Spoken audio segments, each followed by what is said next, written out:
Are you struggling for consistency in your sim racing? Does your iRating look like a roller coaster? If so, we have good news for you. The way to get more consistent is to first understand what you're doing differently than the professionals. And VRS is the answer. With our competitive subscription, you will have the telemetry, setups, tutorials, and everything else you need to fully analyze your driving. Our data packs and the ability to compare your driving with the best in the world will show you exactly where to adjust your inputs, change your driving line, and shave seconds off of your lap times. And our powerful and precise Direct Force Pro wheelbase and precision pedals are being used by some of the world's best drivers. All these champions agree that VRS hardware is not just the best on the market, it's also priced well below the competition. So if you're looking to upgrade to direct drive and the best pedals in sim racing, VRS is your answer. If you want to get better, get faster, and make it happen sooner rather than later, you owe it to yourself to find out why so many people are switching to VRS. You'll be so glad that you did. Visit www.virtualracingschool.com and learn why the best use VRS.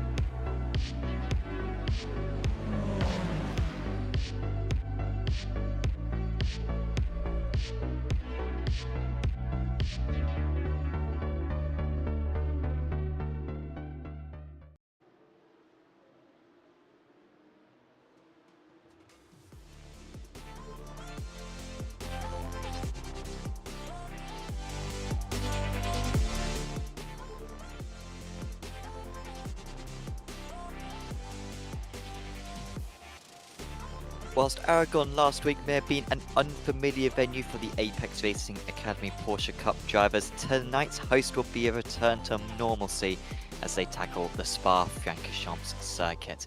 The legendary 7-kilometre circuit will be navigated in an hour-long event by all 36 of our drivers in round 7 of the championship. Welcome to Apex Racing TV. My name is Sam Fitzpatrick, and also me is Aaron Smith. Joshua Wilkie is broadcasting this to our YouTube channel. And Aaron, we return to the extended races. We've had one of them so far this season already at Interlagos. It was a very patient affair, at least for the front runners. Are we expecting more tactics similar to that tonight? I mean, most probably. I mean, Interlagos and Spa probably couldn't get two more different circuits if you tried. I mean, I guess the only similarity between them is that Sector 2 is very technical, very twisty. But apart from that, they're two completely different circuits. Interlagos is quite short. This is very, very long. 2 minutes and 20 is around the lap times that we're seeing at the moment. And the tyres around this track, especially in that middle sector that I mentioned, can be quite tricky. And we saw at Interlagos, I don't believe anybody actually did pit for tyres in the end. A couple guys did, but it didn't work out for them in the end. But about 90% of the grid just stuck with the 4 Michelins that they had at the start of the race. So probably going to be a bit similar to what we saw. But now that they've had that 60-minute race, they know what to expect this time around. And it's going to be a little bit more patient than we saw, since at times in the Interlagos race, people kind of forgot it was 60 minutes and kept attacking. And we saw a lot of mistakes from some of the top guys, Nicholas Knoll being, I think, the biggest name in there. So we're going to see guys like that probably be a bit more patient today and hopefully try and claw back some points with Salomon, who's running away with it at the moment. Yeah, he has been in great form throughout the season. Really hasn't given away much to his rivals, and I think we can have a look at our championship standings at the moment. And Salomon really in the position that he is, and of course this now takes into consideration the drop scores, so it's a bit closer than it was, but that's still a hefty margin for him over the rest of the order. And yeah, he'll be very tricky to catch in the Pro-Ams at the moment. It's looking a fair bit closer, and the drop scores will be helping Luke Pennington to catch up to Igor Costa. That one is still very much alive. And in the amateurs at the moment, Gordon Marshall still leading the way, and he's actually now working with the Walk Racing drivers, a very strong Romanian team. And yeah, he is leading out on that one, but Thomas Asperg still keeping tabs.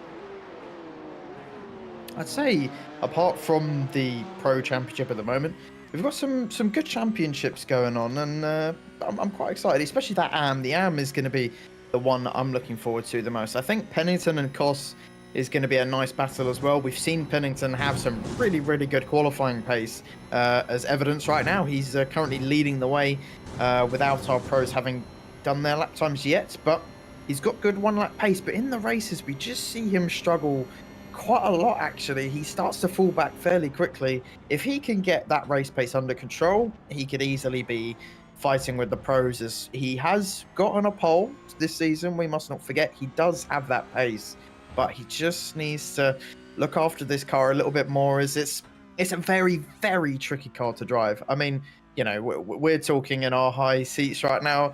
If we were doing this series, we probably would be useless. I mean, Sam probably thinks he could beat every single one of these guys, but I'm a bit more modest. I think I'd be okay, but I'm not sure I'd be challenging quite at the top. Yeah, I mean, like, yeah, you have got to realise that, yeah, this car is very, very tricky. But I'm a very good driver, so I think I would be up there. Like, front row, yeah. Gottestad, meanwhile, goes to the top of the standings. 3.5 tenths to a second faster. Gottestad, great form last time out at Aragon. Best round of the championship so far. And he seems to have really taken a step up recently. One of the absolute most experienced drivers in the series. Still got a small chance at the title win, actually. He's third place in the championship. He's Gottestad at the moment. He's up ahead of Christensen. His teammate, he's up ahead of Pennington. Christensen looking good as well in third place. Bernardo Faria back in the series. He is lined up in fourth place, but we're still waiting for the majority of our pro drivers to set their first laps.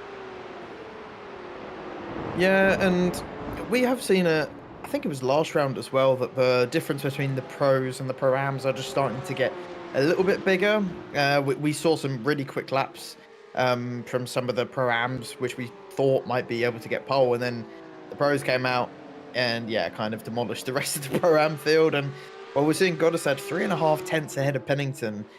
And a track like Spa, that's maybe not as much as you'd think. I mean, at a normal track, that's probably around 2.5 tenths, 2 tenths, I'd say. But either way, a really good lap from Goddard just from the outset. And still got 6 minutes to go. And of course, they can, I believe I'm correct in saying this, they can actually finish the quali laps that they're on. They cannot. Because, damn it. I thought because it wasn't a heat format, iRacing would allow it. But I'm guessing you keep it consistent. That makes sense. Yeah. No, you suddenly made me think, hang on, have I set up the session wrong? But I think I set it up correct. I know the session worked because we use the heat format still, but you skip the heats and the constellation, you just go straight to the A final. So that's the logic on that one. Here are some of our top drivers just trying to line themselves up at the moment, trying to get in the slipstream of one another, but there are going to be some pretty quick times being set fairly soon. Gabriel Salomon is on an absolute flyer. 2 purple sectors so far for Salomon on this lap. He is absolutely ripping this circuit to shreds, going much faster than Michael Yanni, and I wonder if it's partially because he's got a lovely slipstream from his teammate up ahead of him. Yeah, that probably would explain it. I imagine a slipstream around this track in these type of cars worth quite a lot. I'm not gonna lie, there's plenty of opportunities to get that slipstream as well, and I wonder if Gabriel will pay tribute to his teammate and also give the slipstream to him as well. Maybe on the next lap we'll find out, but he's going to cross the line. How far is he going to move up the field? He goes to the top, and that is 2 tenths nearly ahead of Goddestad. That is a good lap time there from Salomon, but is anyone else going to be able to beat it? We've seen a lot of people try to set up the slipstream, and it's worked out better for some, not quite so much for others, as we're getting these lap times in for the first time from some of our pros. Yanni goes 4th, half a second down on Salomon, and I obviously do not imagine Yanni got a slipstream, if not one as good as Salomon, but yeah, half a second between Yanni and Salomon. That is quite a big margin to try and gain up. It's like trying to climb a mountain. I mean, I looked at the first 2 sectors, and like the first sector in particular is like the run up the Kemmel Straight, and I think he lost like half of it just in that first sector. So I think the draft really did help a lot. It was still a mega lap from Salomon, who hasn't exactly been strong in qualifying as well in recent times. Remember, he qualified outside the top 10 back at Interlagos. And he's had to sort of rely on his good racecraft in order to get good results in the last couple of rounds, but he's really helped himself out this time round, and his teammates have helped him out as well. And Yanni won't get a time for another lap. I mean, he exited the pits with 4 minutes to spare. This is a 2-minute 20 lap, so you've got to be exiting the pits with 4 minutes 40 to spare in order to get out. These guys will get another lap, just not by much. I'm not sure if they will go for another lap because this is their push lap at the moment. And it's been a nice lap so far from Goddestad, actually. He's currently about a 10th up on Salomon's best lap through the first 3 sectors, but he's got to perform in these final 2 sectors in order to keep it up. He's got 2 more corners to go. This final chicane, he's a 10th up at the moment on the pole lap that he needs. Yeah, this is going to be really interesting. He matched Salomon in that 4th sector. He comes across the line. What's it going to be from Goddestad? He jumps ahead of the Dane, and Christensen does as well. That's pushed Salomon all the way down to 3rd. He rather would have hoped he could have at least made it to the front row, but Goddestad and Christensen both using some, I got to say, fantastic teamwork from both of them. That's how you do a qualifying session round here at Spa, and Valkyrie have really shown their strengths here, and got to hand it to them. I don't think we're going to see anyone else on a competitive lap time at the moment. I think Moldovan's still on a lap, as he's got just this bus stop to go, and as you say, I don't think Yanni's going to have enough time to do anything, and you saw there he's just pulled off into the pit lane. So pretty much we're going to see the end of the competitive lap times. There's Thompson moving up to 4th place, but half a second between him and 3rd. That is a huge margin. Nold goes up to 4th instead. That's still nearly half a second between him and the next driver. And, well, it just goes to show that teamwork really, really does make the dream work. Half a second is massive round here. Yeah, great work from the top three. And I mean, amazing work from Valkyrie Excite. They are former champions. Christensen has won this title in the past, I think season 4. He was the title holder. Finished in the top 3 other times. Goddardstad's been runner-up in the championship on a couple of occasions. And they've been fairly quiet on the most part this season. I don't think they've won any A finals, at least. Not sure if they've even won any heats. But here they are. And on the front row of the grid, hopefully for them, the best place to be for this race. No one is going to complete another lap time, as you were saying before, Aaron. And so pretty much the order that we have now is going to be decisive. Word on the Pro-Ams, Luke Pennington, I think those points that we showed at the start, I think I may have updated them slightly incorrectly, but Pennington is currently top of the Pro-Am standings, just over Koss. And so Pennington versus Koss is maybe the most enthralling battle, and it's such an enthralling battle because they seem to be next to one another every single round, Aaron.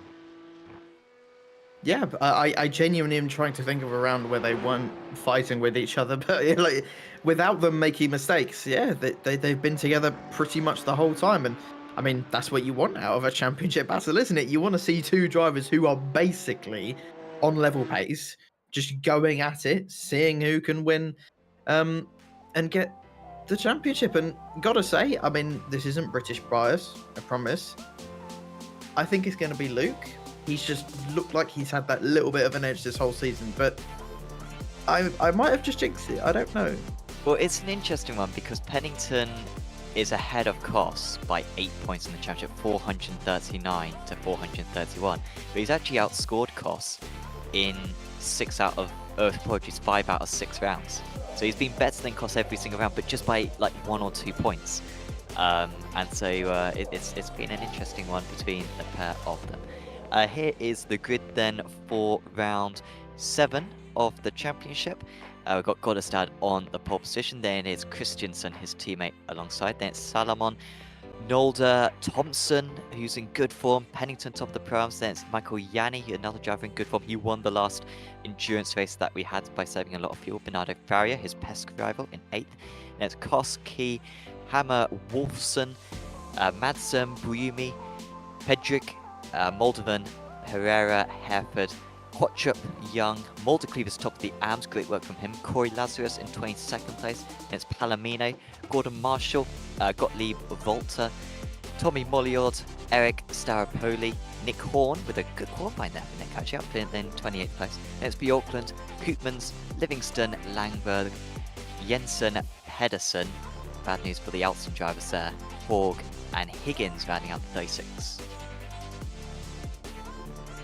Got the feeling that this 60-minute race is going to throw us a few spanners in the works, not going to lie. And I have no idea what spanners they're going to be or where or when, but I just get the sneaky feeling something big's going to happen. Whether it's going to be on the first lap, we'll find out.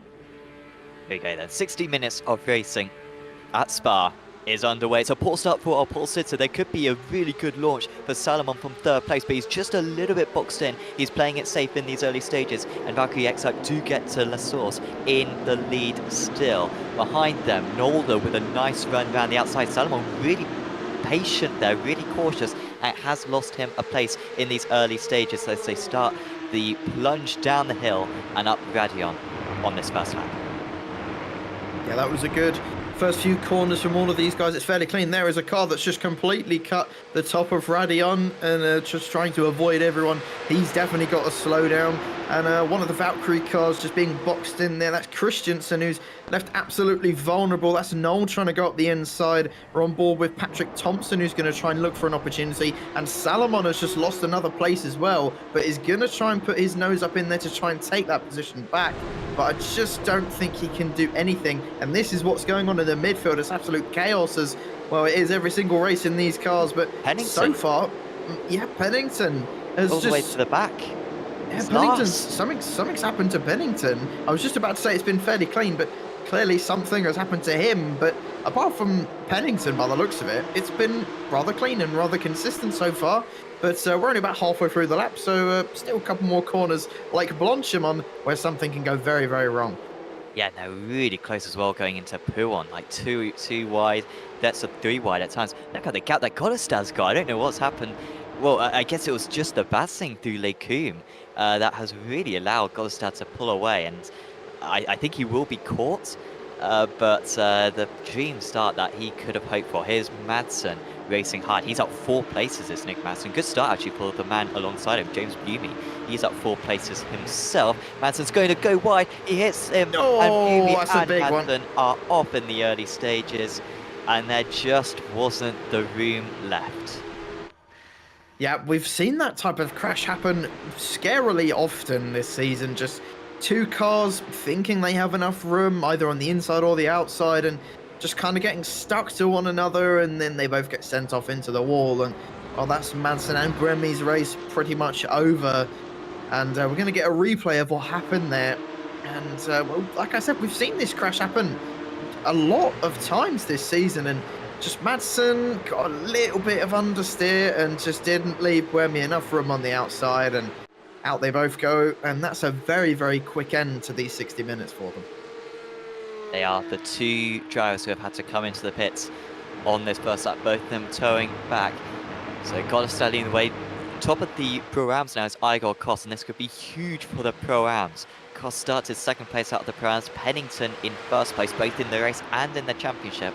But if it ended like this, Koss would take a huge margin in the championship and would be almost unassailable with 3 rounds to go. It would really need to be a bad result for Koss to lose the title if he can keep up in this 7th place and if Pennington can't recover. Barrios had a poor start. He's down 3 places. Lots of drivers up 4 or 5 places. Jensen is up 14 places from 33rd on the grid up to 19th.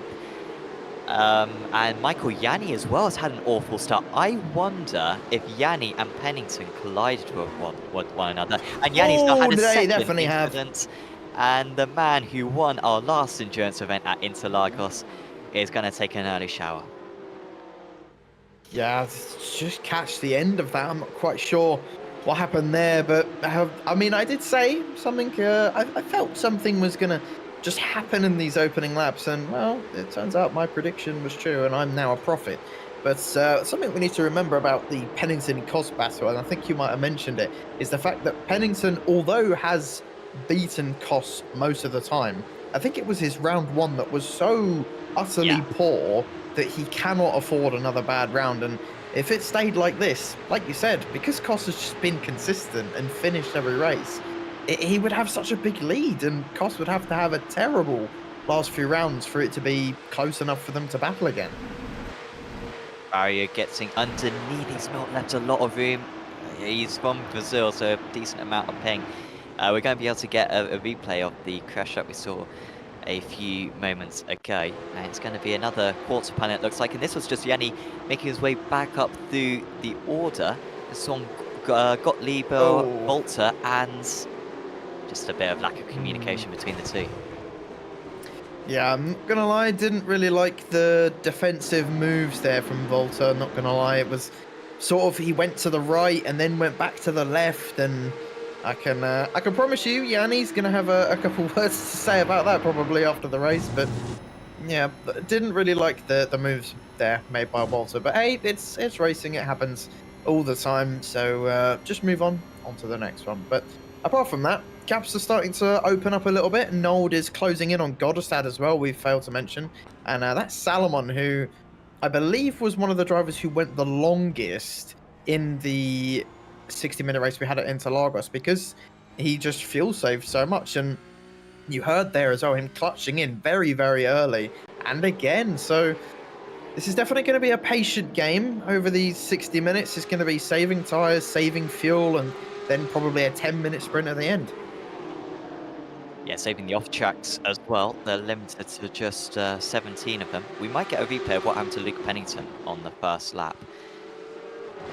And yeah, we might get a couple of different angles on this one in order to catch it. Here was Pennington, so he's alongside Barrier here. And so this is going to be the slowdown. And you spotted that straight away, Aaron. Maybe that was it. Maybe everyone was just so close that he just got a slowdown, and that was enough to send him plunging down.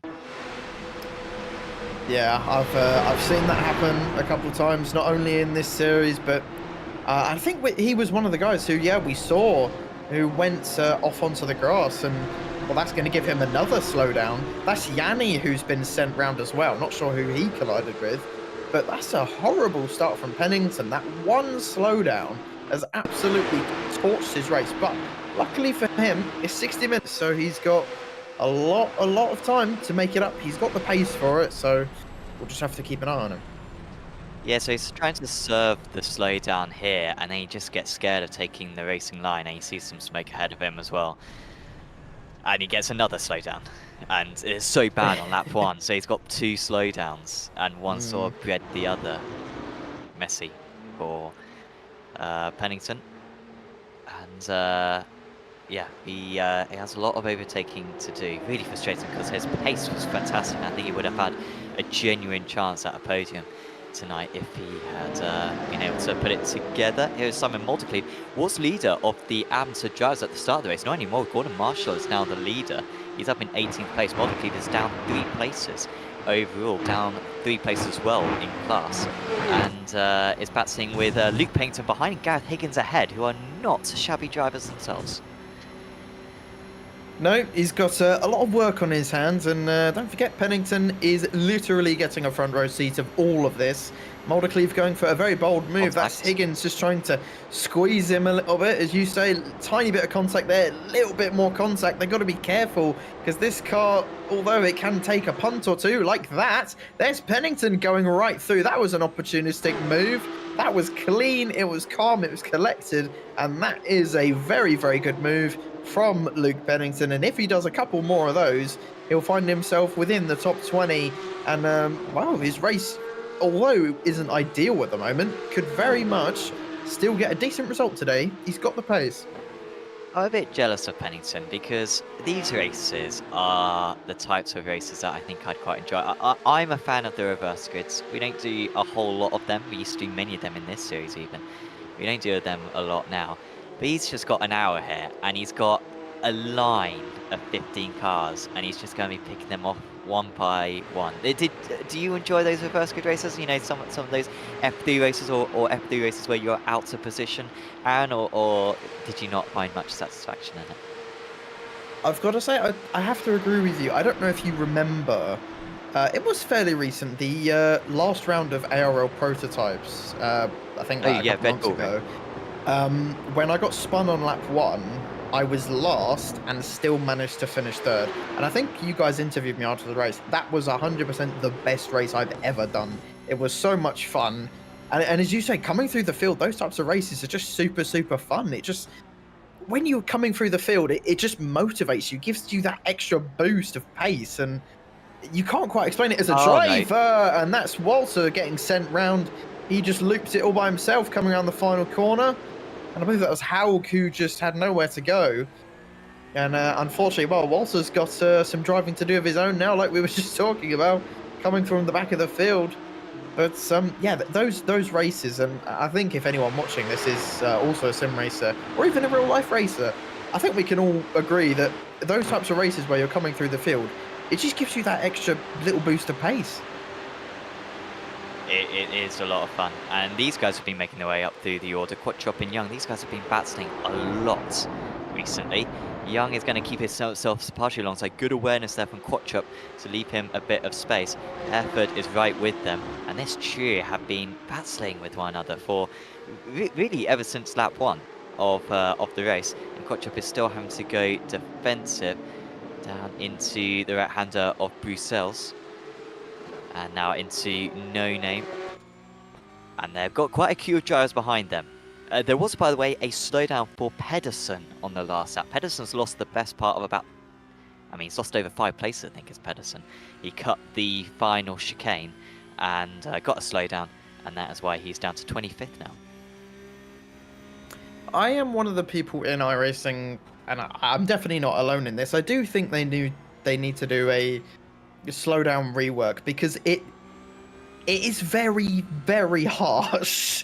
I mean, obviously one of the worst tracks for it is Le Mans, where literally every single corner has some kind of slowdown on it. I remember, again, ARL prototypes last season.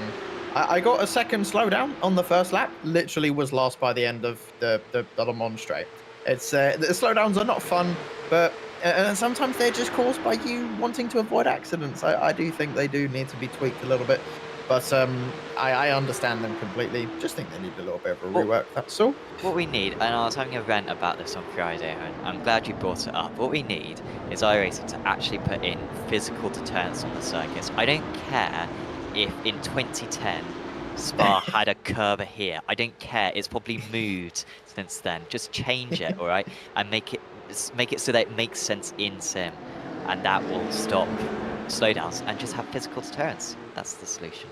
Pennington, by the way, has had a spin. He's dropped outside the top 25. You saw some smoke at the bus stop chicane at the end of the previous lap.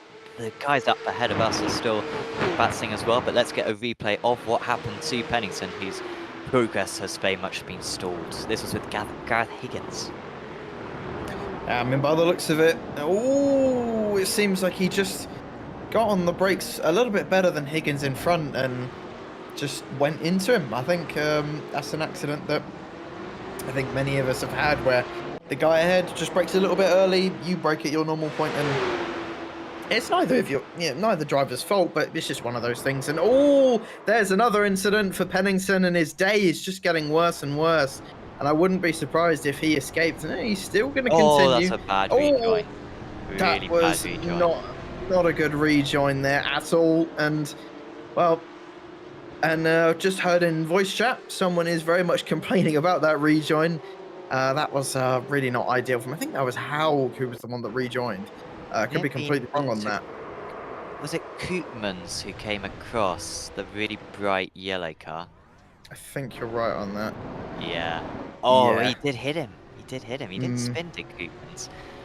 But Koopmans may need to take an early pit stop because of that. And the stewards will not look kindly upon that. And Pennington, yeah, I was expecting him to just tow back. I mean, this is an awful day. And yeah, you made a very good point earlier on, Aaron, about his drop score. How his drop score is really bad. And you want to have consistent results, and you want to have a good drop score. Sometimes people get confused with the points where they think, oh, don't you want a bad drop score because then you get drops less points? No. If you have a good drop score, then that's a banker. You can like not turn up to the last round, and you still have basically 70 points, say, being applied. Pennington's drop score is so bad that, yeah, this round is really going to hurt him. Meanwhile, this train, what a train. This is the top 10, all in a line. Goddestad is almost breaking the draft. The gap is hovering at between about 1 and 1.3 seconds to Nolde. But then everyone else behind that are all just in the draft, saving fuel. And dare I say, I think Goddestad may well be dropping near the back of this train when all the pit stops are taken, because he's going to have to take so much more fuel. Yeah, I think you're absolutely spot on with that. He's at the moment, he can say, I'm leading a race, I've got fastest lap, look at me, I'm fast. But unfortunately, at the end, that doesn't mean anything when you're 5th. So, yeah, Goddestad, it's a bit like, I don't know if anyone has been watching, I mean, I haven't, but I've just heard that it's a bit like Formula E, where no one wants to be first, and that's a opportunistic move from Farrier. Oh, drifting his way round there, getting ahead of Wolfson, but managed to get it done. That was, I mean, we know Farrier's an aggressive driver, but just about squeezed his way past the Dane and into Pill, and I don't think Wolfson's going to be fighting back at all. But yeah, back to the point I was making. It is kind of like Formula E, where no one wants to be first, because this track is very, very slipstream heavy. You want to be following the car in front, getting that slipstream, saving those tyres as well, just braking a little bit softer, carrying those tyres into the corner with less heat, and it just being in first is not ideal. It's fun, it makes you feel good, and unfortunately it's not a good place to be in, as Pedersen finds himself battling with Muldercleave now. Muldercleave, of course, made a big overtake, I believe it was on Pedersen. Pedersen trying to fight back now. There's a lot of contact going on. Muldercleave really does not want to give this 23rd place up, but Pedersen is desperate to get past, but just can't find his way at all past the Norwegian. And Well, I'm afraid this could end in tears. It looks to be going that way. And these guys have been fairly close to one another for a few laps. I mean, they are evenly matched. So it's not an easy position for Pedersen to gain. Meanwhile, Kotchop and Young alongside further up the road. You can probably just see them in the distance. Is Pedersen going to send this one? No, he's being sensible about it. But yeah, this isn't really helping either of their racers. Battling as hard as they are. Here is this long chain. We've also got the top 10 as a chain, with Molliord and Pedrick a little bit by themselves. And then you can see there's like a huge gap back to Kotchop, Young, Jensen, Herford, Pereira, Lazarus, and Marshall's sort of on this one as well. I think Palomino might join it eventually. Kotchop is now, well, I think still the leader of it, and Young keeps on coming at him. And this is a very good launch for him, but Kotchop goes all the way to the right side of the circuit. And this Les Combes section is so narrow that I think Kotchop has the move covered each and every time, and he does have it there. By the way, welcome to everyone who's watching along. Thank you very much for tuning in. Do let us know on the YouTube chat any supporters. We know that we've got some Nick Horn supporters out here, and some Racing Lab esports supporters as well. So do let us know who you are affiliated with. I was just having a really random thought. I don't know if anyone else has watched this guy that does Porsche Cup on YouTube. As we can see on the time history, Farah and Wolfson are still battling, so Farah's not managed to break away from Wolfson, but I think it's Dirk Schuten? I could be pronouncing that completely wrong, but he does Porsche Cup pretty much at the same tracks that we're doing now, and I was just having a random thought, and just like, what if this race was in the rain? Because, I mean, it's rain is coming soon. What if this race was in the rain? I don't know, I was just thinking, like, who would... Good. I was thinking it would be a lot more entertaining. It'd still be 60 minutes, of course, but I just think we'd get a bit more, because I mean, in the rain you can go side by side easier, especially at a track like this, through those faster corners. Someone going around the outside and pulling off a Verstappen-like move. I would love to see it in these cars, and hopefully when they eventually do add rain, we could see it here on Apex. I mean, honestly, I can guarantee you we're going to be adding rain immediately as soon as we can, as here comes Young. That's a bit more of an aggressive move, and now there's just a load of netcode. Young with the US ping. They wouldn't have made contact, and Young gets put to the back of this chain. But the way that they were fighting, it was going to happen. Young was taking some liberties with this initial launch. Doesn't help as well that he's glitching in and out. You can see he's gone wide there. And Kotchop stayed as tight as he possibly can, and Young left him a lot of space as well for the second part, but netcode is netcode.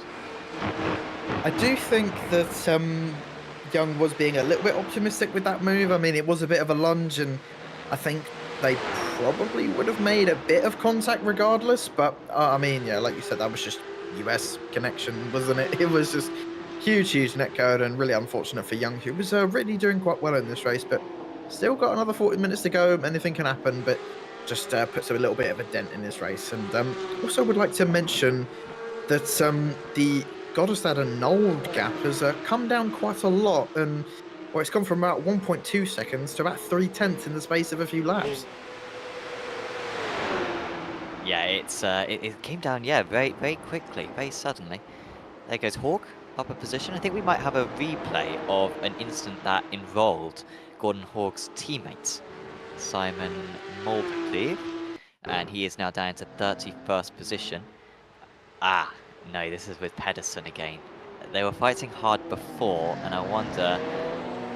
you know what, it's Moldcleve's just spinning it by himself. So, fortunately they didn't come to blows, but it was whilst battling that Moldcleve had another spin, and a day that started so well for him. He was pole of the amateur drivers. It is not going well for him anymore. He's down to 31st overall out of the 32 runners that we still have. Yeah, this is pretty much Spa. It's surprisingly difficult. I mean, it's a track that everyone knows, but it's still a very difficult track to master. I mean, you know, I know this track like the back of my hand. I've been racing on it since, you know, the early F1 game days, like F1 99 to 02. And yet I'm still not very good at this track. I don't know, I've never been that good at Spa, and I'm quite envious of people who are. I enjoy driving it.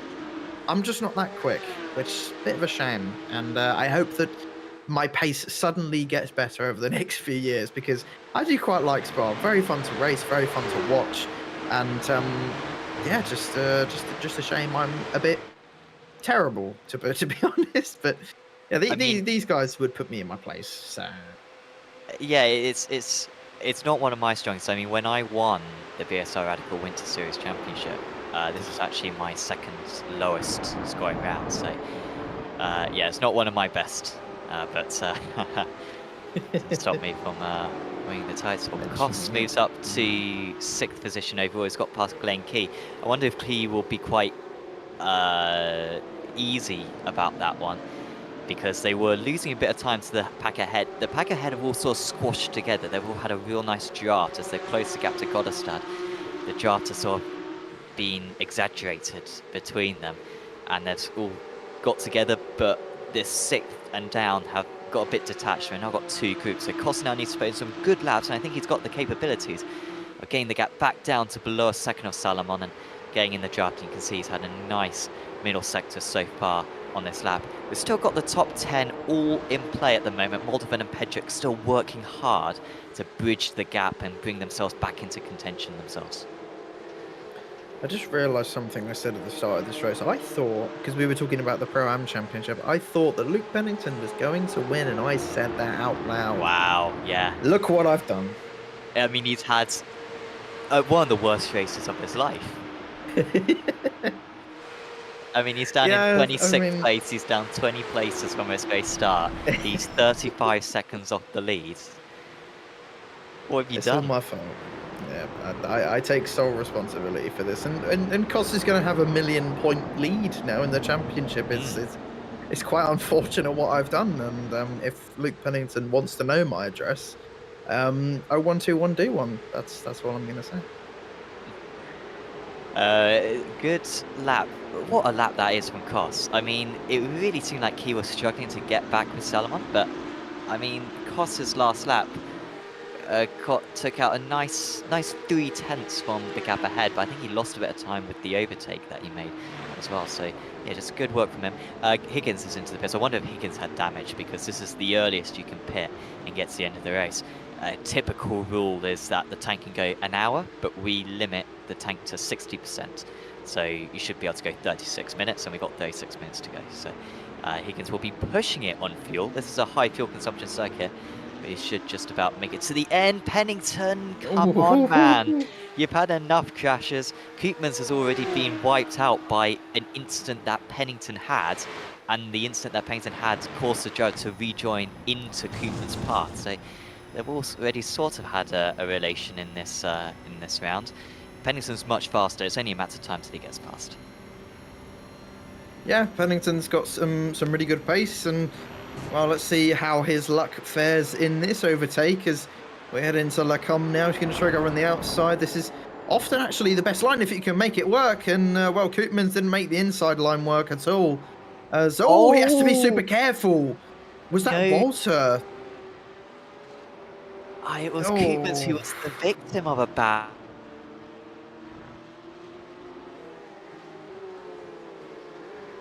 Really not ideal.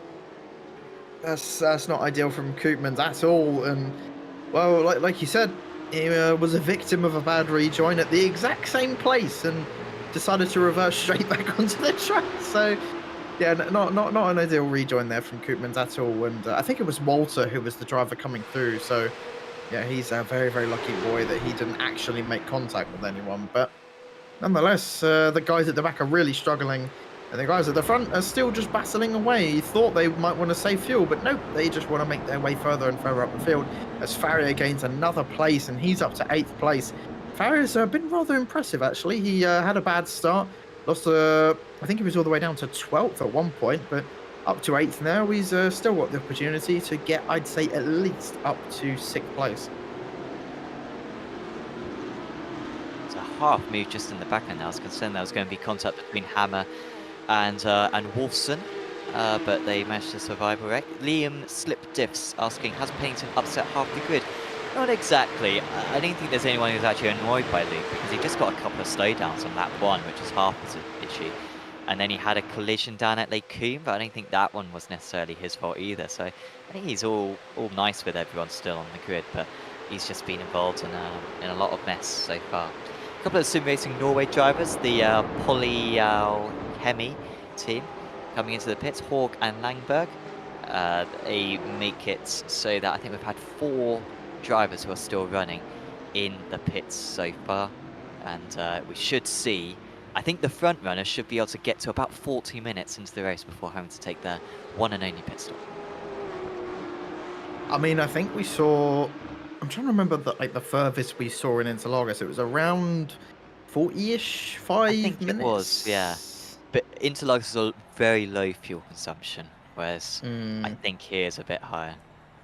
Yeah, that's true, but also plenty of opportunities to save fuel. So it's a bit of a mixed bag, but nonetheless, we're going to be able to see.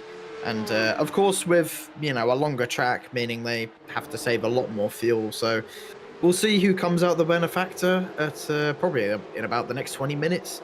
Goddard probably is going to be coming in first out of the guys up the front. Wouldn't be surprised at all, unless he's fuel saved like mad, and that's why the gap has come down a little bit. But if Goddard does end up in first after this round of pit stops, then he's a bit of a magician, to be honest, because in first, clean air, still managing to save as much fuel as the guy behind. That is some achievement, but we'll find out what's going to be what. And here goes Farrier making another move. This is on Glenn Key for 7th place, and that was rather clean. Didn't look like Key was going to fight that one too hard, and Farrier now up to 7th place. He's actually gone better than when he started, even though he lost a bunch of positions on that first lap. Yeah, you're absolutely right. There is the move from Wilson on Hammer. Wilson was like a second behind these guys at the start of the lap, but he's caught them up a lot. Now they've got to decide who's going to go ahead, because it's not smart on going alongside him, because someone's going to crash or someone's going to get a slowdown. That was, is that a slowdown for Wolfson? I mean, he was, yeah, it was a slowdown for Wolfson. I must say, I didn't think it was Wolfson who was going to get the slowdown there, but he over-pushed it, and he's now lost the draft, he's lost the pack, and it wasn't worth it. No, not at all.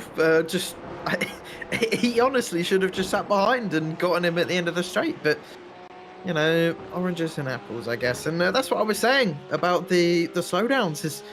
Did he really deserve a slowdown for that? And there's Nick Horn missing what are you doing, Nick? Come on, Nick. Oh, that's a double miss. That's horrible. He's lost about 5 or 6 seconds there. That one's got a sting. As Koopmans is already exiting in front of him, and I don't think Nick Horn is going to be very pleased with himself, as he's having a rather lengthy pit stop. Actually, is Nick Horn? He's still going. He's going. He's not picking tyres, is he? I don't think he's on the jacks. Oh, he is on the jacks. Oh no, he is. Oh, but I mean, this is longer than 20. Like, tyres should take 26 seconds. I wonder if he's maybe sped. Nick's had a nightmare. Oh yeah, no, that's not an ideal situation. But if he was serving a penalty, he wouldn't be on the jacks. So yeah, that's a very good point. I'm rather curious about that one. That was a 50-second pit stop. That's got a sting. That's really got a sting. I'm not 100% sure what happened there, because damage, I believe these guys have a fast repair anyway. So, I mean, unless he didn't take it and is saving it for in case he crashes, I don't know, because that's what some people do. But, I mean, a 50-second pit stop, that's about 35 seconds longer than it should be. And in the pits, that is an absolute age. It feels horrible sitting in the pits for that long. So, not an ideal pit stop there for Nick Horn at all, and he's now all the way down in 31st place and quite a ways off the rest of the pack now, about 40 seconds. Wonderful sights at Spa. The fact that these drivers are halfway through the race, and we've still got a lead pack of 9 drivers. Moldovan trying to make it 10. He has been working so hard as the Romanian. Here comes Nolde. He's got some good straight line speed. He might go for the lead for the first time here, but no, he just lifts out of it. Still doesn't want the lead, but you probably want the lead just before the pit stop, so maybe on their penultimate lap, they'll start battling a little bit more. Gabriel Salomon happy in this 5th place. The most passive Salomon we've seen all season. That lap 1, he could have gone for the lead, but instead he was super patient. And he's looking at that fuel number. He's trying to get as far as he possibly can. And for someone like Salomon, he could go maybe not, maybe 2 laps further than Godestad. He might go 2 laps further. That's what we saw with Yanni at Interlagos. He was able to go 2 laps further than the drivers who didn't fuel save. So it really could happen. Livingston, another driver who's taking tyres, interestingly, but another driver who's going over half a minute on the jacks. Maybe this is tyres odd. just take this long. I think tyres take 25 seconds, though, I thought. That's Yeah, what it was at Interlagos. I'm not gonna lie, I am as confused as you are. But he has come out of the pit lane now, I believe. So it looks like taking tyres does take around 47 to 50 seconds, which is really weird. I'm quite confused by that, not gonna lie, but it goes to show that don't take tyres. No matter if they're at 0%, you're gonna lose too much time. Yeah. It's 35 Just extra walk. seconds. Walk Yeah. the rest. It probably would be quicker. Or sprinting. Or some drivers actually cycle around the track, so Yeah. honestly anything just would be better than taking tyres by the looks of it. But seeing another driver, that's Ooh, Kos. Kos, the Coming. first driver to pit. Wow, this is aggressive. I like this strategy from Kos, eh? Maybe he's thinking, these guys are all fuel saving in front of me. I'm going to pit, get some clean air, and try to undercut them all. I mean, this is the opposite to what we were anticipating. We were thinking, how are we going to see everyone go for the overcut? But let's see what happens to Kos. It matters where he comes out, and I worry that he's going to come out in some traffic. Honestly, the perfect gap would for him to come out pretty much now, which he is doing because he's got a nice gap, and that's Pedersen serving a slowdown, I believe, as he comes around the final few corners. I think he actually made a mistake coming to this bus stop chicane. That's pretty much the only thing. It looks very squirrely, and yeah, just could not get the car stopped. I'm not sure if he just completely missed a braking point there, but yeah, he serves a slowdown, and I believe Kos has come out in some pretty good clean air. He's got a 4-second gap in front of him, and ironically, has Pennington behind him. Yes. Oh, that'll be depressing for Pennington. Kos has got a great chance. We'll keep an eye out for the lap times. But I mean, Godestad right now is 7/10 slower than his best lap of the race. Now that could be tyres, but you'd think that the tyres and fuel counteract one another.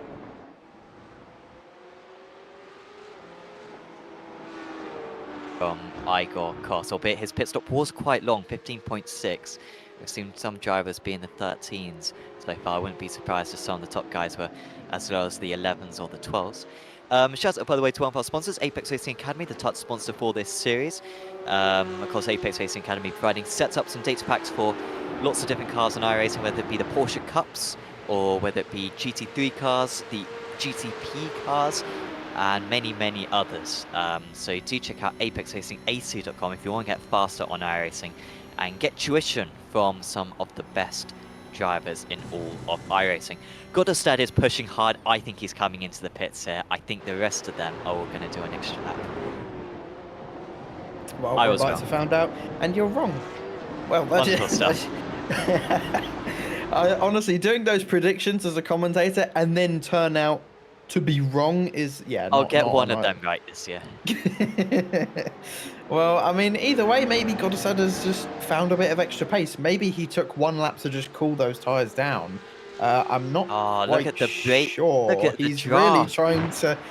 really trying to break the draft to Nold behind. But honestly, with these types of cars, you're just better to let them get into the draft, because then you're not scrubbing the tyres on the straights unnecessarily and going onto the dirty line. It have the draft.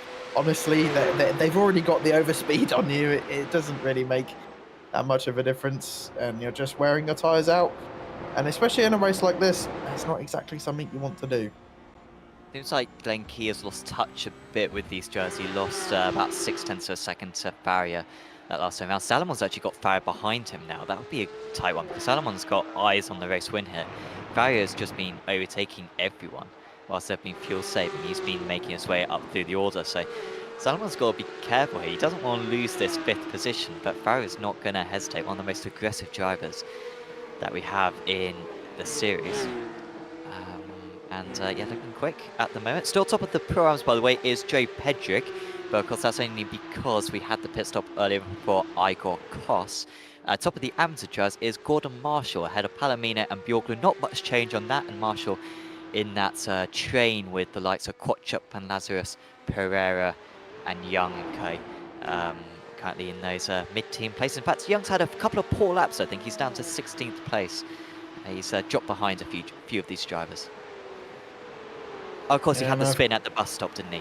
Yeah, I was just about to say, he had that mistake earlier on, which was a bit unfortunate, and has just slowly managed to claw his way back into the train that he initially lost touch with. But yeah, I'm really surprised at just how close everyone is at a track like this, at a race length like this as well. I'm really surprised at just how close the field is, of course, minus all the mistakes that we've had from various drivers. But I mean, the top 6, after nearly 40 minutes of racing, are still separated by 2.5 seconds.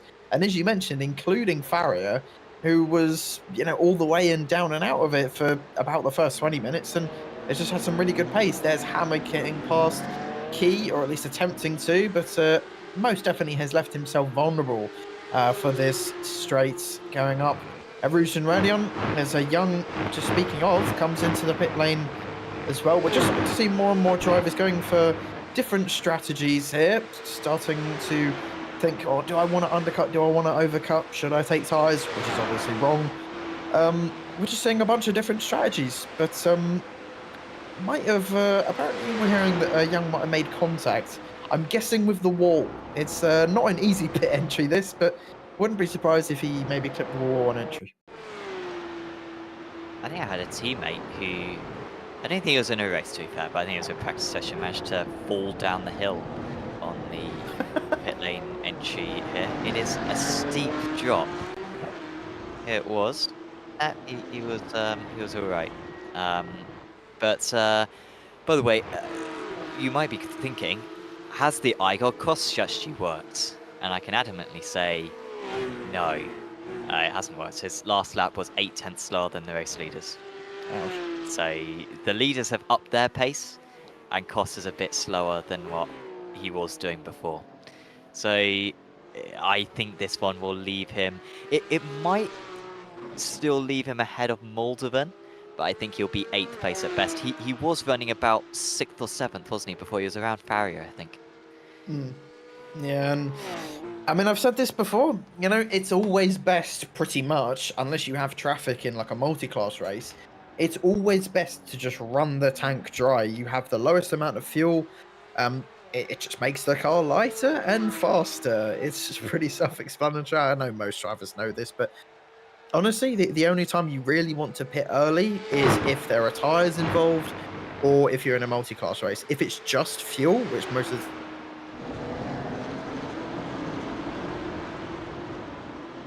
Godestad anyway has done.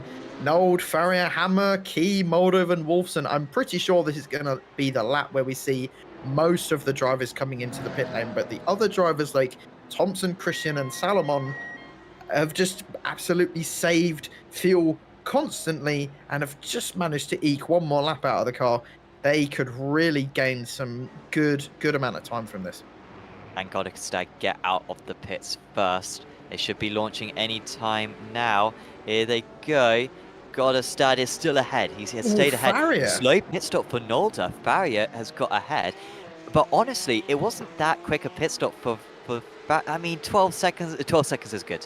12 seconds is good, but it was a bad pit stop for Nolda. What's happened to Farrier? Hang on, what happened to Farrier now? Why is he behind? I looked away, and now he's behind. Has he spun out of pit entry? No, he just slowed down. I'm not quite sure what happened there. I just saw him in the background just slow down. I'm not quite sure what happened there. I don't know if that was some kind of technical failure, or I mean, I don't think he would have got on a slowdown coming out of the pits. Crossing the line would have given him just a straight up stop and go penalty. So not quite sure what happened there. And I don't know if this is just a bug on my screen, but Petrick had a 3-second pit stop. Not 100% sure how he managed to get Yeah. that many liters in. Has he gained time? He has. I think Petrick's What's messed happened that one there? up. I think Petrick may need to take another pit stop. Maybe he didn't set the fuel right, and he just Maybe. went, or maybe he didn't take the begin fueling or something, and the pit guys just let him go. That could be dreadful news for Joe Petrick. But we are gonna.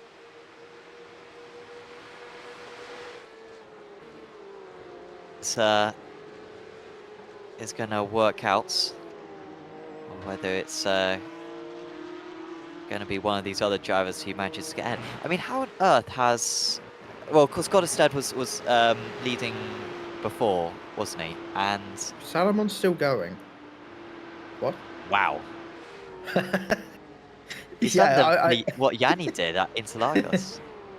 Yeah, I was just about to say, wow. And especially at a track like this, that's quite incredible, saving that much fuel. So props to Salomon, and well, we'll see if his strategy has paid off. And that's, yeah, Christensen just slightly overshot his pit box there, but we're also going to manage to see where Christensen and Thompson are going to be in relation to Goddestad, Nold, Moldovan, and I believe Thompson has actually just behind Christensen, and even Christensen missing his initial pit box still managed to get a really quick pit stop, and manages to come out behind his teammate Goddestad. I believe Christensen was, I think, 3rd or 4th initially when we came in for the pit stop, so he's managed to jump ahead now. Yeah, and how did he jump Thompson? I don't know. I don't know. He's or did he maybe overtook him on the in lap or something? But like, he was behind Thompson a couple of laps ago, and he had a longer pit stop, and he overshot his pit stop, and yet he's now ahead. The only thing I can think of is, I mean, I know some drivers, especially some of the pros, when they come out of their pit box, they, you know, instead of just planting the throttle and leaving the pit lane, they basically do a race start. They just clutch in and go, and maybe Christensen just got a better start than Thompson did. That's the only thing I can think of, but either way, Christensen has jumped Thompson, and Thompson will be absolutely kicking himself. Christensen did get ahead of Thompson on the in lap, so I think that helped. So that was quite a big move from there. But yeah, Christensen would have been clear of Goddestad if it weren't for his overshooting of the pit lane. But I think we might be able to get a replay of it, because I'm curious as to how he did this. Because I think it was either, I'm not sure if it was into the bus stop or whether it was at the in the middle part of the lap. I'm not quite sure either, and yeah. Unfortunately, I can't see it. Yeah, neither can I.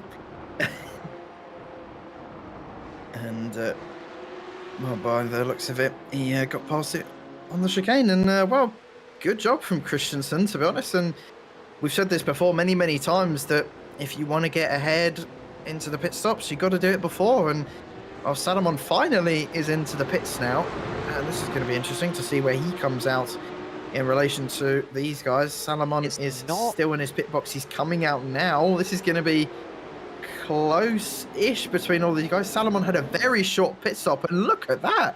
He's way ahead. That's about a second nearly ahead of Goddestad, and he's going to get a slipstream as well from, I think that's Koopman's ahead. I could be completely wrong, but he's going to get a tow. It's Molliord ahead of him, and well, I mean, Salomon, props to him. I don't think there's much more to say than that. Just really good fuel saving. We heard it on board with him a couple of times during this race, and wow, he's just left Goddestad, Christensen and the like absolutely speechless. Yeah, he saved 2.5 seconds compared to Goddestad in that one. I think Goddestad did really well there, but Goddestad's P2 right now. After all of that, it was quite an effort. So he will take that, Goddestad. He's got his teammate right behind him as well. They're actually ex-Cypher drivers, can help each other out. But Salomon's now got to try to break the draft. But I think Goddestad has proven himself. He proved in qualifying that he's quick. And I think he proved, certainly in the early stages of the race as well, that he's got a lot of pace. He's not going to let Salomon go, unless Salomon can put in some of the best laps he's produced so far this season, and that would be a tall order because he has been the dominant force so far in this championship. Nolde quietly in 5th place. Now got a front group of 5. Moldovan gained a lot of places in Nolde. He's up to 6th. Kossa's early pit stop didn't work. He's down to 8th, and Farrier with that bizarre pit exit now in 7th place. If it weren't for that, I think Farrier would be up in, what, 3rd or 4th? Yeah, he managed to gain, I think, ahead of Nold initially when we came out of the pits. So, yeah, that really, I mean, I still want to know what happened to Farrier. I still don't know. He just slowed up coming out of the pits. I don't know if it was a technical problem or what, but yeah, it would have been nice to see Farrier's comeback go even further and finish on the podium. But yeah, he's just a little bit too far back at the moment, and he's got Moldovan for 6th in front of him, which will definitely see a move from Farrier in the next few laps. But I mean, the one man I'm still the most curious about is Petrick. I'm still not 100% how 3 seconds of a pit stop can lead all the way to the end. I don't know if that's an iRacing bug.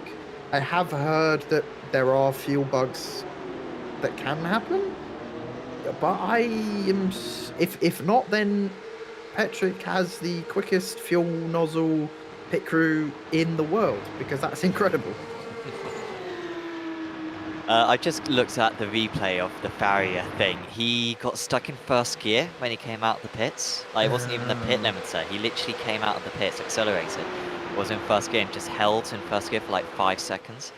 And couldn't shift up to 2nd, and then randomly was able to shift up into 2nd. So that must have been like a hardware issue for him. I can imagine him just absolutely spamming the paddle and it just doing nothing. So that was what happened to him. It was a hardware issue for Nolde. For Farrier. Might get a replay actually of it.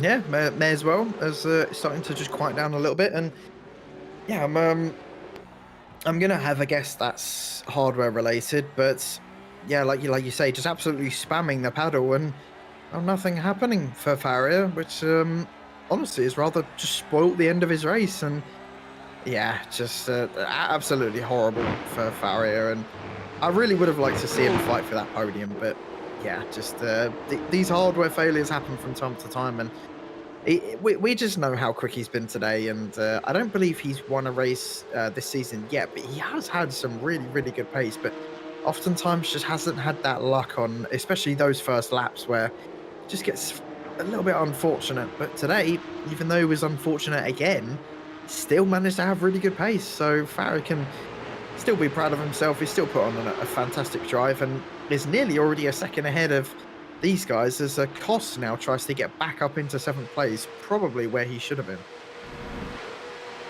Yes, Moldovan, after making up all those places, seems to be going backwards a little bit, but he's up against some absolutely top competitors. Kos needs to consider the championship as well. If he gets 8th place with the mare that Painting is having with down in 21st, Kos would just need to do barely anything in the final 3 rounds of the championship, and he'll win out. He'll have about a 50-point lead in the championship, I think, if it ends like this. Might be exaggerating that a bit. 30 or 40 points. So I guess he would be catchable. But like negative stuff would need to be happening to Kos rather than Pennington. It would very much be out of Pennington's hands, which is disappointing for Pennington, because they came into this round with the championship lead. Here comes Kos, who's got a nice launch. You can see just behind Hammer and Wilson, ever present in the background. Glenn Key as well in 11th place. He had a poor pit stop sequence, but Kos moves up to 7th place. I'd also like to give a shout out to another league that is starting up from Apex Racing League, the Apex Racing Academy Formula 4 Championship, making its return on Saturday evenings. Welcome to anyone on iRacing with a D license or above on road. And yeah, you get a free Apex Racing Academy subscription for signing up. We've got the Heat format, which is what we usually use for this series. Up to 60 drivers can take part, and so do check out apexracingleague.com in order to get signed up. Lazarus gets past Quattrop up into 14th place, and we had a very slow driver off the circuit. May have been Simon Mulderclue. Yeah, Mulder Cleaver's been in the wars a couple of times this race, unfortunately. And we're going to have a look at what happened this time. This is at the end of Camel Straits. Looks to be all fine. And we've seen a couple drivers. Oh, that just looks to be too deep, to be honest. Just let too early off the trail break, I'm guessing. But yeah, just way too quick into Lecom. And unfortunately, has lost out quite a few places there. But Mulder Cleaver has looked fairly rapid this race. Has made some good overtakes, but just a couple of mistakes just creeping in there. Just rather ruining his race. And, well, talk about someone who's ruining his race. Luke Pennington has been in, I think, about 4 incidents today. And, well, that's an aggressive move from Pennington.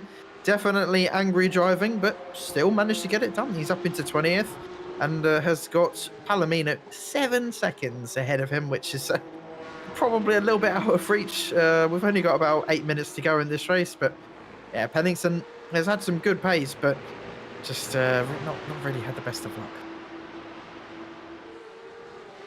Be tight for the victory actually from here. Gordon Marshall up in 18th place, Johan Palomino in 19th. Palomino has actually been closing that gap down, 7 tenths to a second between the two of them. We've got Tiago Pereira as well, quite close. So that'd be a nice win for Palomino if he could take that. The Spaniards had a decent season. Here comes the Excite drivers. I think they might be going for a swap here. Christensen up ahead of Goddestad, and it seemed like Goddestad was losing touch with Salomon, so worth giving Christensen a go to try to keep tabs with the Danish driver, who has had some phenomenal pace ever since the pit stop sequence. Well, I mean, catching Gabriel Salomon is one thing, overtaking him is quite another. As we've seen many times this season, it's not the easiest task in the world, and Salomon has not won in a couple rounds now, so I believe he want to get back onto the top step very soon. I think we've got a crash from Walter, who's now down in 25th and has come into the pit lane. I think his car looks fine. I think it might have just been an overslow coming into the pits, which we do have had a couple of times in this race. I think Young was another driver who did. Yeah, speaking of Young, he's not had a good race either. The man was fighting, I think, up in 13th or 12th at one point, but yeah, has had a poor pit stop as well. Something else. I think no, yeah, you're right. Yeah, 45 seconds. Another one of these 45 seconds things. So yeah, maybe you're right. Maybe they've changed the tire sequence here, because a speeding penalty is 40 seconds, and that's not long enough. It would be 54 seconds if it was a speeding penalty. So yeah, unusual one. Christensen with a good lap. He's got the gap down to about 8.5 tenths of a second. He's closed in by 2 tenths on this lap. I mean, even more than that. He gained 6 tenths of a second, but I think that's slightly flattered. Christensen's absolutely flying. The way that he's dropped Goddestad now, it's a 2-horse race here. I mean, Thompson's got to clear Goddestad just to keep the top 2 in sight. Yeah, Goddestad with that early pace has probably just overused those tyres, I'm guessing, and he's just really struggling now. And I would not be surprised if at the end of this race, or even at the end of this lap, he's going to be behind Thompson and Nold, as Thompson is already pulling alongside. And I think Goddestad is just going to let him go, and that just goes to show how much Goddestad is struggling at the end of this race. He's coming back again. Wow. Thompson left himself vulnerable there into Malmedy. But it's always a risky manoeuvre, and he was able just to leave a bit of space. And yeah, surely Nolder will be passed as well. Nolder with a very quiet race tonight. I think he'll be second. He was already second place in the championship, was Nolder, going into this round. And that will be more secured if he can pass Goddestad, because Goddestad was 3rd place in the championship going into this round. 4th place was Michael Yanni, but of course he retired early on. Patrick Thompson, who has been in good form, he'll be up to 4th place in the championship should it end like this. Richard Christensen, if he can win, he won't be far away from that 3rd spot in the championship. And Christensen is helping his chances of winning this race, because he has got the gap down to 3 tenths of a second, and we have 2 more laps to go. at the conclusion of this one. He's got plenty of time to pass Christensen. I think he's probably deliberating at the moment. Where does he pull the trigger? Yeah, but I mentioned this before. Passing Salomon is impossible. We've literally not seen anyone do it this season. Salomon always just manages to get ahead again, just magically. I think the Nordschleife was where we were all like, okay, this guy just, you can't pass him. I think it was Nold who, coming down that long back straight, had the advantage, and Salomon just braked later. And I think Nold said in the interview that he braked as late as he could, and Salomon still managed to outdo him. Salomon just has that extra few tenths. And yeah, Faria, something's happened to him, and he's out of it completely. He's coming to the... No, or has he towed? I think he towed. He went straight into the pits there.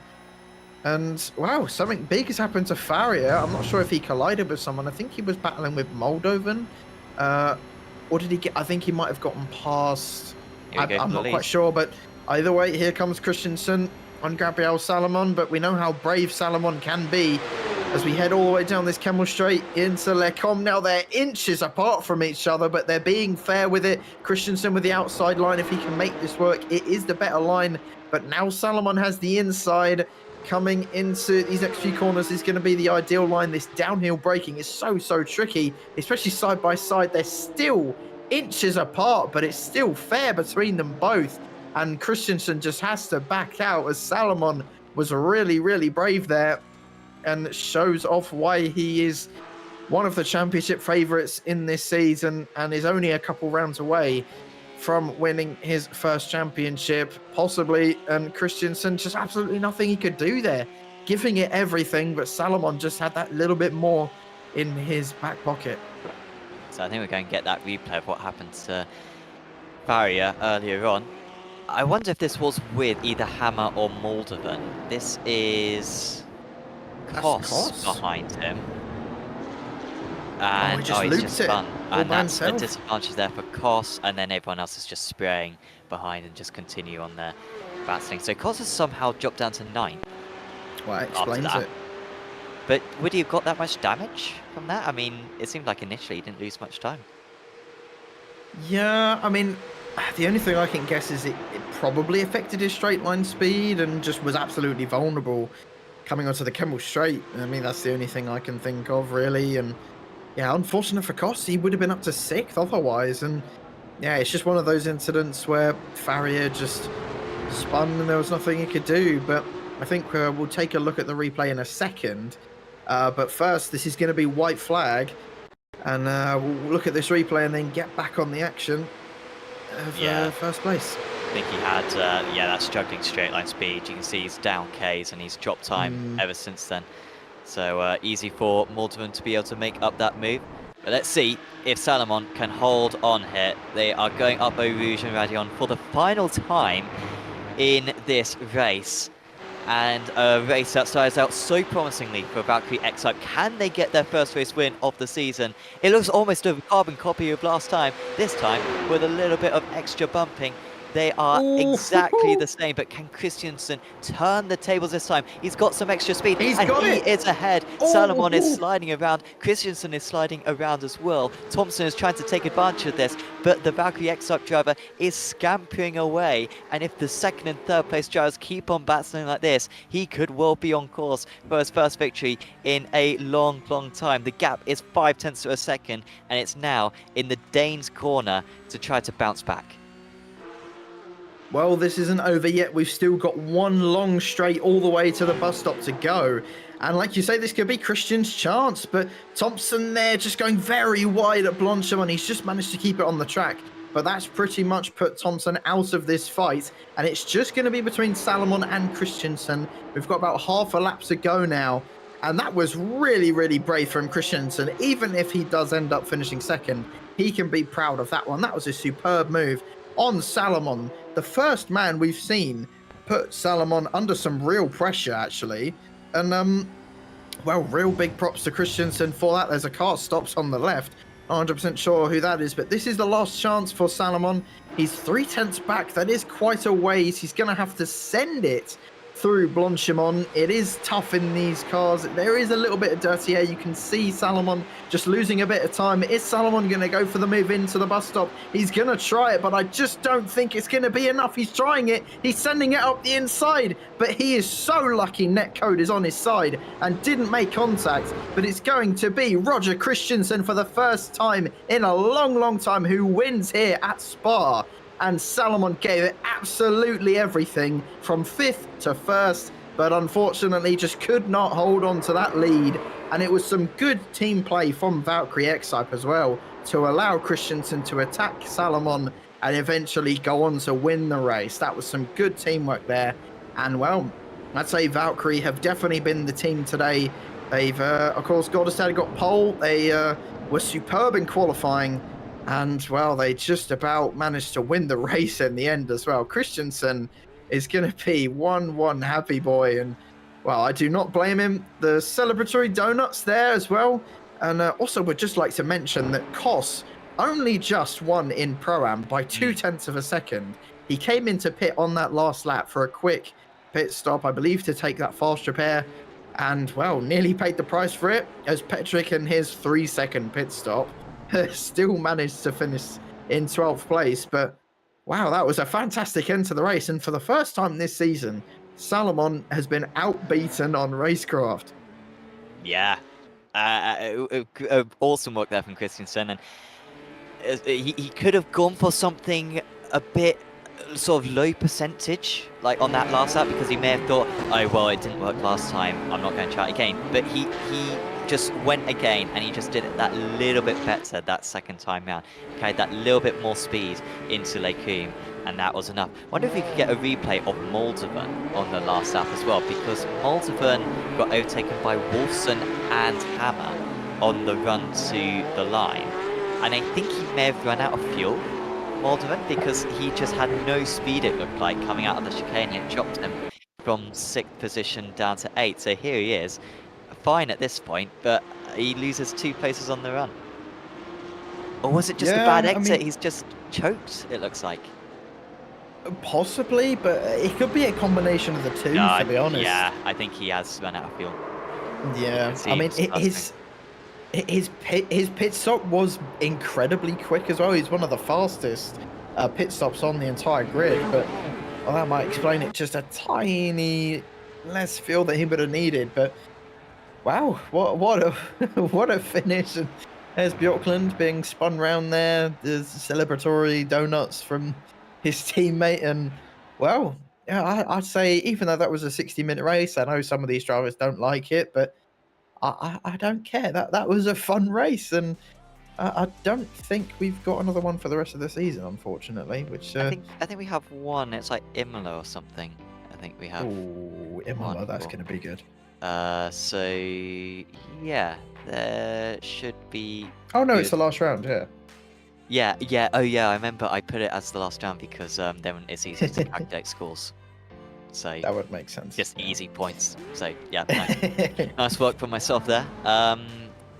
Let's have a look at the final results then for this round 7. Definitely the best of the 60-minute races we've had so far this season. A bit more like what we had at Le Mans last season, or 2 seasons ago, sorry, which was a very good endurance race as well. Lots of tactical driving. Christensen won out, had a Salomon. Thompson in 3rd place. There's Godestad, who led for so long, but I think he'll be happy with a 4th that he's had, a 3rd and a 4th the last 2 rounds. There's Nolder, Wolfson, Hammer. Wolfson ended up in a good strong 6th place actually there. He did well. Hammer, Moldovan, Key, Jensen, Kos with late issues finishing down in 11th place, basically no faults of his own. Joe Pedrick just fell behind him in 12th place. There's Higgins, Quadrup. Marshall was top of the amateur jersey, beat Palomino. Pereira was 16th. Pennington got back to 18th. His pace was very good, and he's still very much in championship contention. He'll be 2nd in the championship now, but not that far behind Kos, so it's still recoverable for Pennington after tonight. There was Lazarus, Bjorklund, Hereford, Pedersen, Young, Volter, Langberg, Horg, Livingston, Horn, Molliord, Moldercleve, and Barrier. Then the proper retirees, the drivers who are several laps down: Koopmans, Staropoli, Yanni, Madsen, and Bumi, was Madsen and Bumi colliding on lap 1 in a very messy instant. Oh, we've got lots of drivers who want to have a chat with us. I think there's only one man who we can have a chat with first, though, and it is our race winner, Roger Christensen. Roger, congratulations. Amazing drive. You must be absolutely over the moon with that that race win, which has been coming for a while. Oh yeah, wow, that was so much fun, and finally check that off the box for this season. Yeah, I mean, it was great. We were discussing when was the last race win? Was it season 7? Oh, I don't know. I don't remember the seasons. There were one season we had some focus on the league, and I think I had several, but I'm not sure if I had any wins last season. So. It was very much deserved for yourselves. And like, what was it about this week which you guys were so strong? Obviously, you guys were strong at Aragon as well 1 week ago, but a 1-2 in qualifying and a lot of race pace, it seemed like. Is it just a Spa thing, or were you able to put in some extra preparation for tonight? We did some more preparation for Aragon and Spa than the weeks before, which always helped to have done some laps before the session. But today we thought that this is going to be a big draft train, and we need to qualify good enough to be in the. If the train splits up, we need to be on the right side, and yeah, that worked out pretty well. Definitely, yeah. You were absolutely in the perfect spot in that first stint to save lots of fuel. And then talk us through that late charge that you had. I mean, first off, very kind of your teammate Joe Vega to let you go in order to catch up to Salomon, and then talk us through the maneuver that in the end won you the race. Yeah, my main focus was for Joe Vega to score points, as he's best in the championship. But when he was in front for the first stint, he used a lot of fuel, and yeah, it was kind of hard to judge if he should try to go away or create a gap, because he had like that 1.5 second in the start, and I think he tried to get the gap, but with draft it's impossible. And I missed the pit box, so I lost some time in the pits. But when I got out behind Jover, it was quite perfect. And I know he's really fast, so I was hoping he would pick up the pace a bit more. But I think he used too much of his tires for his first stint. So I was able to calm the tires and just wait behind him for some laps. So when and he recognized that I had better grip and better pace. So yeah, we just switched, and felt like I had so much more speed or pace than Salomon in front. So I was quite set to win whatever it cost when I first catch up. And it was, especially for a white flag, my mind was I want that win, and you should think about the championship, so just let me go. Definitely, yeah, and you know that it was a brilliant move to be able to pull it off on the outside of Lake Coombe. Didn't work the lap before, but it absolutely worked on that final lap. Well, congratulations, Roger. Is there anyone you'd like to give a shout out to? Yeah, of course, Joe Vega, good shot today. Great team effort, and of course Valkyrie X-Hype being a great team to work together with the engineers and the guys and everyone. So big shout out to Valkyrie excited, and of course, you guys, the league organizers and broadcasters, doing amazing as always. I haven't seen this one, obviously, but yeah, I know this probably was a good one as well. Awesome. Well, thank you thank you very much for the kind words, Roger. Well done on the race win, and best of luck for yourselves and Valkyrie for the rest of the season. Thank you. Roger Christiansen, there, your race winner tonight. And well, Aaron, who would you like to drag up next? Well, I mean, I just want to get the opinion of the man who now knows how it feels to be beaten. Gabriel Salomon, it's finally happened. You finally lost a 1v1 this season, and, well, you still managed to get second out of it, which, considering where you were, I think it was fifth most of the time during the race. I mean, just talk us through your feelings. Yeah, I'm devastated. I could barely crawl to the interview box. Nah, I'm kidding. I'm kidding. Like I was really conservative at the start of the race because I knew like this was a fuel saving. Well, this wasn't the race. This was who could fuel save the most. In reality, and I was super conservative, and I'm not lying when I say this. Like 100% real, into every single braking zone on the entire circuit, and I mean every single one. Like really, I was clutched in, and I was just rolling every single braking zone. And I did that from the start because I saw Yanni's performance in Interlagos, where I just like couldn't believe that he saved so much. I was like, well, it has to be like this. I have to do this, and you know, I did it quite well. Was the one who fuel saved a lot more than the others. It really helped me out. But the draft, it was just too strong, and I couldn't push my car over the limit right after the pit. So I mean, I knew what I was doing in fifth. It was planned, but Roger coming past me, that wasn't planned.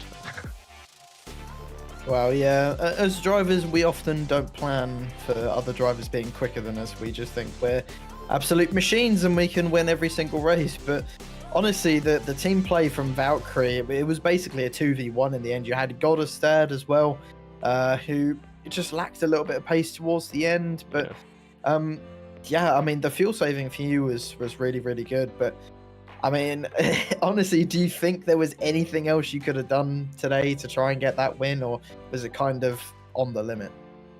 I mean, like, when I saw that Patrick and Yanni didn't qualify higher, I was jumping up and down in my chair because I was like, yes, it's not gonna be an Interlagos repeat. Yes. And I saw like the Valkyrie guys in qualifying, they beat me, and I just want to say amazing qualifying from them. And this is not like any like negative energy towards them, but I was not expecting them to be there. They haven't been there the whole season, so insane pace and great teamwork from them. That's awesome to see. And then in the race, you know, and I'm not gonna talk down Roger's win because he did win and he overtook me fair and square, nothing there. But you know, having a teammate up there with you, it's a huge help. And when I got out of the pits, you know, my car just wouldn't turn, and I couldn't understand why. And on the last lap, when I got overtaken by Roger, I could suddenly turn again. So I think, you know, not having the slipstream, the more air pushed down on my rear tires, and I couldn't rotate the car as well. But you know, great overtake from Roger. I don't think I could have done anything else really. It was a decent race. Yeah, I think you're spot on about Valkyrie just being an absolute weapon today. They were, we mentioned it on here, they did amazingly in qualifying, and in the race, of course, they managed to get the win in the end. But we got Sebring next, which hopefully shouldn't be as big of a slipstream fest as today was. How good are you feeling for Sebring? Sebring, it's one of my favorite tracks. It's super technical. You know, it's quite hard to be super fast on it, so I'm definitely gonna have to do some practice for Sebring. But I really like the track. It's very technical, and in these cars, it brings some great battles and really, you know, divides the pack of, you know, who really knows the car and who doesn't really have it under their skin. I think you're spot on with that, to be honest. Sebring is honestly turning into one of my more favourite tracks as well, and yeah, best of luck there when you head there next week. But you know the drill by now. Anyone you want to give a shout out to, Gabriel? Yeah, Oton Motorsports, and all the amazing guys over there. And then for a change, I would actually like to thank some of my competitors as well. Not gonna name any names, but before the races, being able to talk with these guys and exchange tips with each other and set up ideas and really, even though that we are competing against each other, also helping each other out to make sure that everyone is as set as well as they can be for the race. Yeah, and that's honestly the best drivers do that, and you guys provide some very good entertainment for us as well. You always make us just love this series. So thank you for coming and speaking with us, Salomon, and well, best of luck next week. Gabriel Salomon there, your second place finisher tonight. So we will have a interview with next. Shall we have a? I'm curious as to what Nicholas Nolder has thinks after that race. Nicholas, welcome to the comms box. 5th position, and how a little bit of an under the radar performance from yourself. How do you feel at the moment? Yeah, first of all, hello. I mean, it's okay. I'm happy with the result. It's solid points for the championship, not for the drivers' championship, which I don't want to talk about that. Gabriel is too fast, but team championship wise, it's fine. Valkyrie might have passed us now, and it's going to be a great fight for that title. And in the race, I was in P2 for the majority of it, and I hope for a better result after the pits. And I think I fueled a bit too much, overshot my pit box, and exited the pits at I think P5, and then I killed my tires. I got too many incidents, and everything went bad from then on. And I just drove really slow, tried to bring it home, and that's what I got. Yeah, talk us through the instance. I saw a lot of comments in the Discord beforehand about kind of warning against it. Obviously, you guys are used to the same amount of incidents in half the length race. Do you think the others as well were struggling? Were you seeing guys sort of play with a bit more margin compared to the officials out there? Yeah, I know that Gabriel was on like 16x at the end. It's insane. I couldn't do that. I tried to stay away from that 16x as much as I can, because normally whenever I get 16x, I tell myself, Nicholas, don't get another incident. In the next corner, I usually get it. So I just try to stay away from that, keep it clean. The other guys think had the same problems. There were so many X's. It's also super easy to get incidents around here because the track limits are interesting, and especially the 1 hour now, that for the 1 hour race we have only 17. It's insanely hard to manage them, and just because you cannot really push like you can do in the sprint races. Absolutely, yeah, that's a pretty tricky element out there. And going into Sebring next time out, what are you looking forward to that? Very different to this circuit, of course. Not really looking forward to it, to be honest. I won't have time to do much practice for that race because I have another league race coming up. So I don't know how that's gonna go. Just praying for the best. Maybe the guys in front crash and I can steal some points. But I'm not really. I don't think it's gonna be a good result for me there. Well, it'd be very considerate if they crashed into one another, and we're hoping for you, Nicholas, that they do next time out. It'd certainly be entertaining for us to watch. Anyone you want to give a shout out to? No, this time. Oh, you guys for organizing this championship. I really enjoyed. Also, the commentary, really good, and yeah, great to come back. It's my 3rd season now, I think, and always been great here. Thank you. Great stuff. Thanks for the kind words, Nicholas, and best of luck next week. Thank you. Bye-bye. Nicholas Nolder there. I think that might be about it, because we have already gone over our time limits thing. So we will have more chats with our drivers next week. But Aaron, we've already mentioned it a couple of times. Sebring next time out. I think, at least when I've covered it before, a very tricky to overtake circuit at times. The longest straights have quite a fast corner at the end of them. Of course, you've got the hairpin, but that's a very narrow part of the circuit. And so I think it's going to be a bit more of an important qualifying that time out, and one where we're not going to necessarily see quite as much side-by-side as maybe what we've become accustomed to at Red Atlanta, for example. Yeah, I think you're spot on there. It is a very, very difficult track to overtake on in pretty much most series that you do. I guess in like Formula 3 or Formula 4 cars, it's a little bit easier, but I mean, there's just not like that many heavy braking zones where you can sort of just get a bunch of slipstream and send it into the braking zone.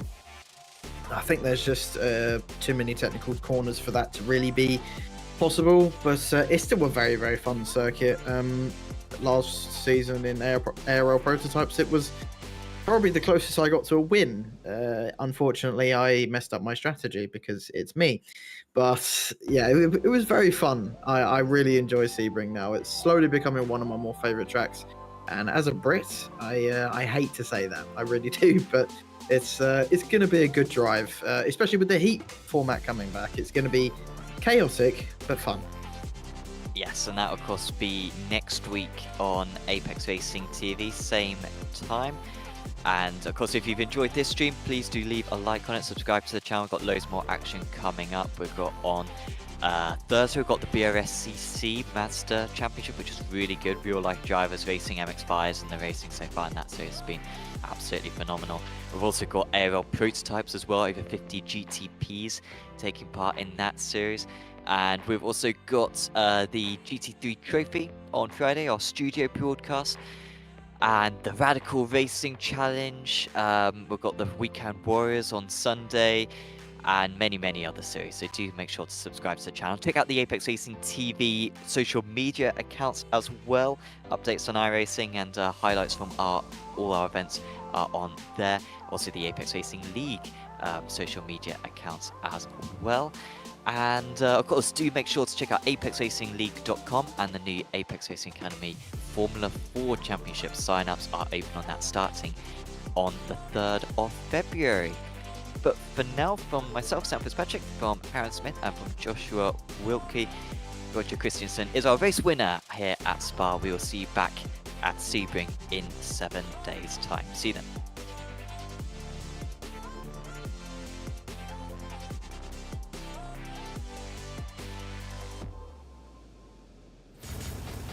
Are you struggling for consistency in your sim racing? Does your iRating look like a roller coaster? If so, we have good news for you. The way to get more consistent is to first understand what you're doing differently than the professionals. And VRS is the answer. With our competitive subscription, you will have the telemetry, setups, tutorials, and everything else you need to fully analyze your driving. Our data packs and the ability to compare your driving with the best in the world will show you exactly where to adjust your inputs, change your driving line, and shave seconds off of your lap times. And our powerful and precise Direct Force Pro wheelbase and precision pedals are being used by some of the world's best drivers. All these champions agree that VRS hardware is not just the best on the market, it's also priced well below the competition. So if you're looking to upgrade to direct drive and the best pedals in sim racing, VRS is your answer. If you want to get better, get faster,